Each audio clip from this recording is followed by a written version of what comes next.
Good evening. Welcome to episode 4 of History During the Apocalypse, the pandemic. Hopefully everyone's safe and sound. We are doing this again. It's really low tech, but this is what we're doing in place of face-to-face classes. Hopefully soon we'll all be back together again in the classroom. But we've been talking about the rise of the labor movement during what's called the Gilded Age. That's primarily the late 19th century. I would argue it extends into the early 20th century. And we got to a discussion last time about an incident in Haymarket Square, which is in Chicago, a bombing that takes place there. And the bombing takes place on May 1st, 1886. Now, to remind you, the atmosphere was this.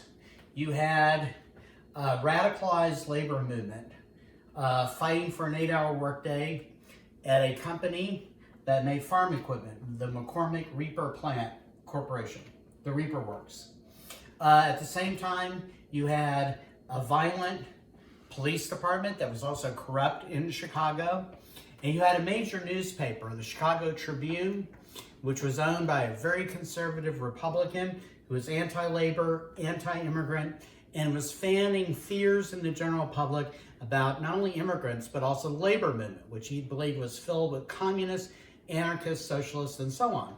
And there was a presence in Chicago of radicals because of the deplorable working conditions, because of the income inequality, and so on. Now, this event I'm going to talk about happens on May 1st.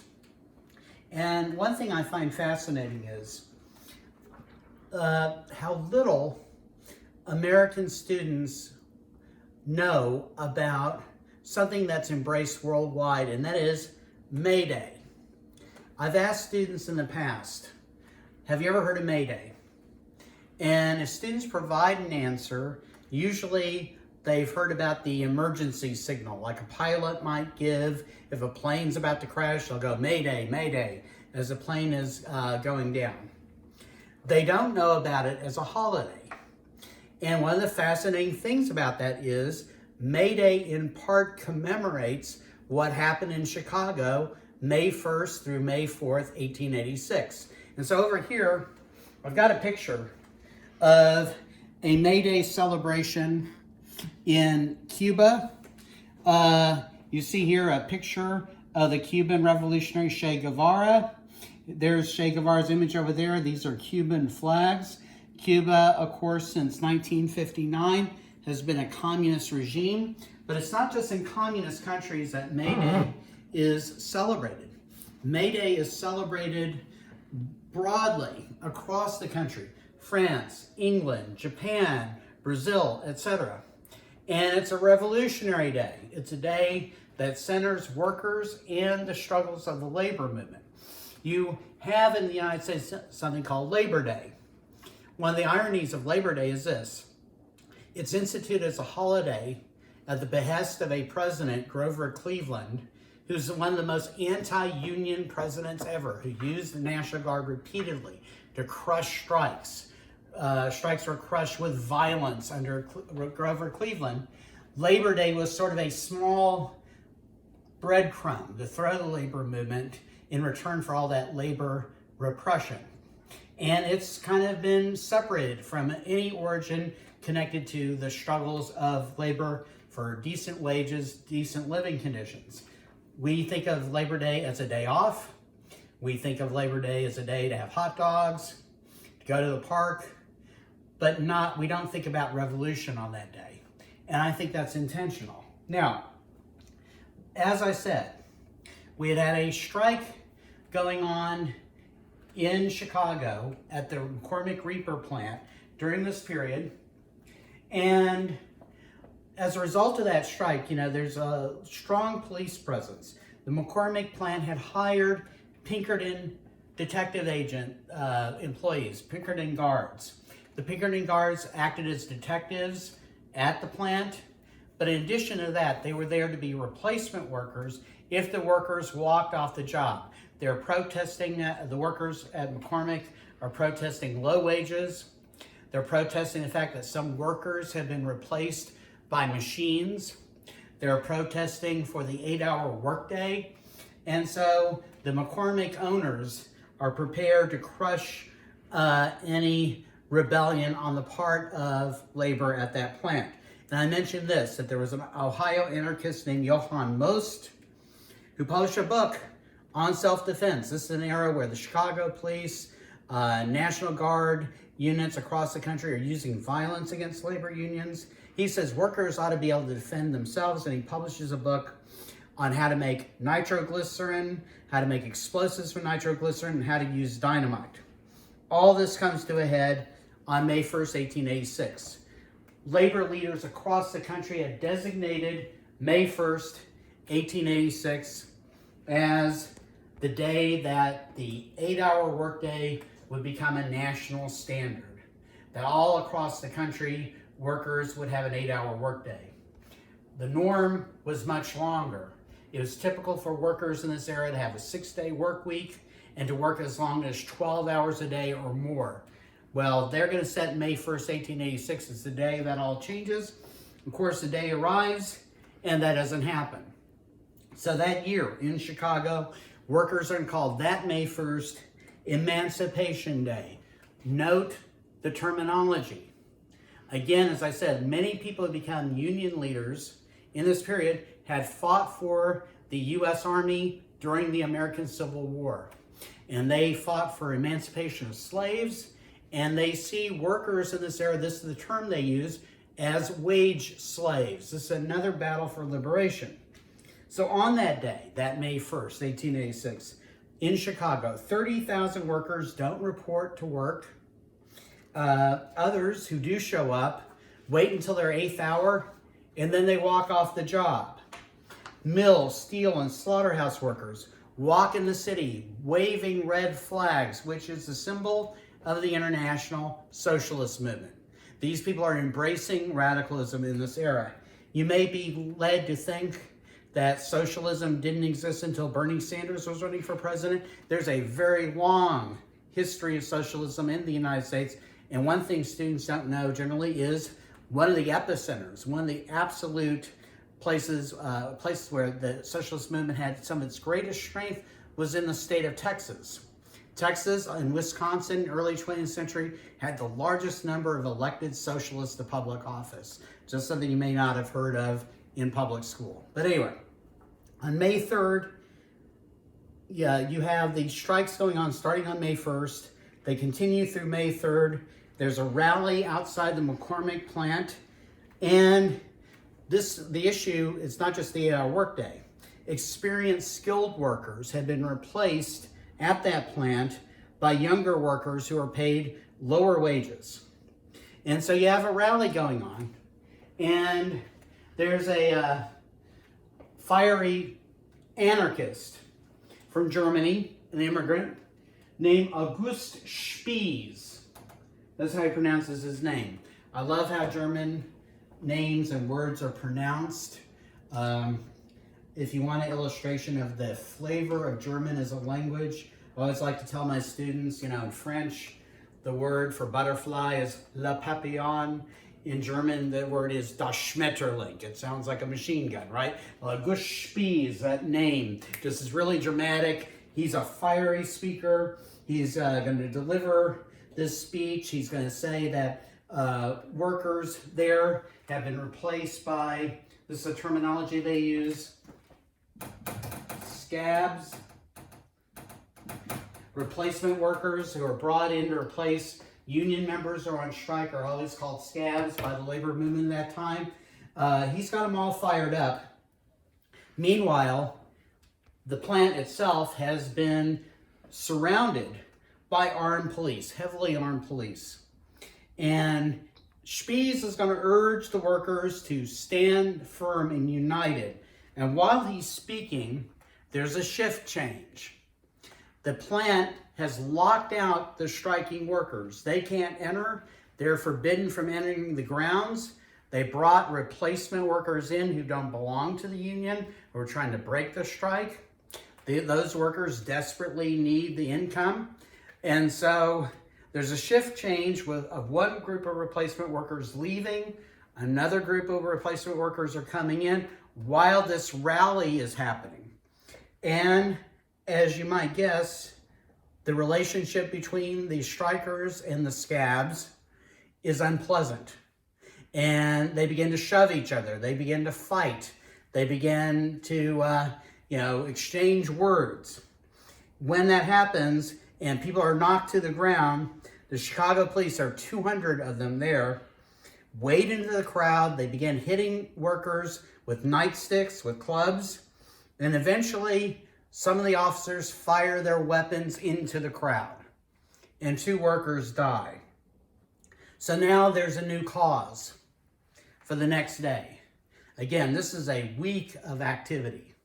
So May 4th, 1886, the day after this incident in the McCormick plant, workers are rallying at Haymarket Square, which is at the corner of Randolph and Des Plaines Streets in Chicago. And there are going to be some notable speakers there. So they're going to continue their demands for the 8-hour workday. They're also going to condemn police violence from the night before. The speakers include Spies, but also this couple, Albert and Lucy Parsons. And I've got a photo here of them, if you'll indulge me for a second while I pull this up. Here they are. They're a fascinating couple. Here's Albert. Here's Lucy. Albert and Lucy are from Texas. Albert Parsons served in the Confederate Army during the Civil War. And what's fascinating is when he comes out of the Confederate military service, becomes a civilian again. He first is a Republican, and that's the Republican Party of the age of Abraham Lincoln. Lincoln's wing of the Republican Party had been pro-worker and pro-emancipation towards the end of the Civil War. Parsons leaves Confederate Army service. He supports black voting rights in his home state. And he marries Lucy, who's mixed race, as they said in the era. She has black and white parents. I guess because of the disdain with which African Americans were held in that era by white culture, she often claimed a Spanish heritage, but in fact, she's of both African American and white heritage. And they both steadily moved from being Republicans to being socialist, and then eventually becoming anarchists. And so Albert and Lucy end up moving to Illinois, and Albert edits a newspaper. Lucy writes quite a bit of it. Some of what Albert is credited with writing and saying, Lucy actually authors, but they have a newspaper called The Alarm. And so he's one of the speakers at this rally at Haymarket Square. Now, the mayor of Chicago is a man named Carter Harrison. The working class is totally involved in politics in this era. And the working class in Chicago is radicalized. And so Carter Harrison gets elected. Chicago's a Republican city. He gets elected, but he appoints socialists to advisory positions in his government, which is unusual. He decides to go to the scene of the rally in Haymarket Square. It's going on for hours. At one point, there are 1,500 people in attendance. It begins to dwindle as the night wears on. It's down to 600. It's beginning to rain a little bit. And he tells tells the police inspector, John Bonfield, he says, this rally's been peaceful. It looks like everything's under control. I'm leaving. Tell your officers to go back to their stations, or if their shift is over, to go back home. Carter Harrison leaves. Bonfield, the police inspector, ignores orders. And what he does instead, he's got 176 officers at the scene at that point. Again, only 600 people at the rally are still in attendance. Bonfield loudly announces he has a megaphone, and he shouts, "I command you in the name of law and order to disperse." The police are sent into the crowd. And like at the McCormick plant, they've got their nightsticks, they're clubbing people, they're knocking them down, they're kicking them. Something different happens though this time. A bomb goes off. And again, this in the middle of the night. There's an explosion. People have died already at the scene. Now, remember that they fired into the crowd when there was a fight at the McCormick plant the night before? Well, it's nighttime, there's a bomb going off. You can imagine how the Chicago police respond to this explosion. They began firing their weapons into the crowd. And what happens is 7 officers die that night, 2 later die from wounds. Many of the casualties amongst the police were shot by other police officers. It's what they call in warfare friendly fire. So the very next morning, the Chicago Tribune, which had been hostile to the labor movement already, and the other papers published in Chicago, say in print that the rally organizers had done this deliberately, that they had held the rally to draw in police officers with the intent of killing them, that this was a plot, this was a conspiracy, and they planned the bombing as phase 1 of a revolution. So for 2 months, the Chicago police, who, by the way, have throughout their history had a record of violence towards civilians, and particularly people of color, particularly poor people, are going to be raiding the homes of hundreds of working class men and women, often in the middle of the night. They'll ransack their residences, and they'll beat the witnesses, and they'll attempt to coerce confessions from them. A lot of my students have heard about what are called the Miranda warnings. And if you've seen enough movies and TV shows, you know when they arrest you, they say you have the right to remain silent. Anything you say can and will be used against you in a court of law. You have the right to an attorney, and so on. I've never been arrested. I know that from media. But anyway, that's not a requirement set by the Supreme Court until the 1960s. We're talking about 1886. No rights are read to suspects at this point. And the use of torture is not uncommon in this era, certainly not by the Chicago police. And one of the things they do is they put the people they arrest trying to find the bomber at Haymarket Square in what are called sweat boxes. What are sweat boxes? It's exactly what you think it is. You're put in a tight little box. You're made to cramp into it. It's kept in a hot location to make someone comfortable. Not only are they sweating, they're dehydrating, they're cramping up, and they keep them there until they begin to name names. During the period of September 11th, 2001, right after that period, after the terrorist attacks occurred in Washington, D.C. and New York, I remember there was this insane conversation about whether the federal government should use, the military should use, quote unquote, enhanced interrogation techniques, the euphemism for torture. You know, if you have a bomb under Times Square, shouldn't you be able to use torture to get confessions, to save lives? Here's the thing about that. When a person's being tortured, they end up telling the torturer exactly what they want to hear, whether it's true or not. If I can go back, way back in time, during the Middle Ages, during the plague that ravished Asia and Europe in the 1340s, Jews were tortured by Christians in Europe because Christians decided that the Jewish community had caused the plague through magic, through poisoning wells, etc. They tortured them, and under torture, some Jewish detainees confessed to using magic causing the plague. I hope you agree that that's not what causes the plague.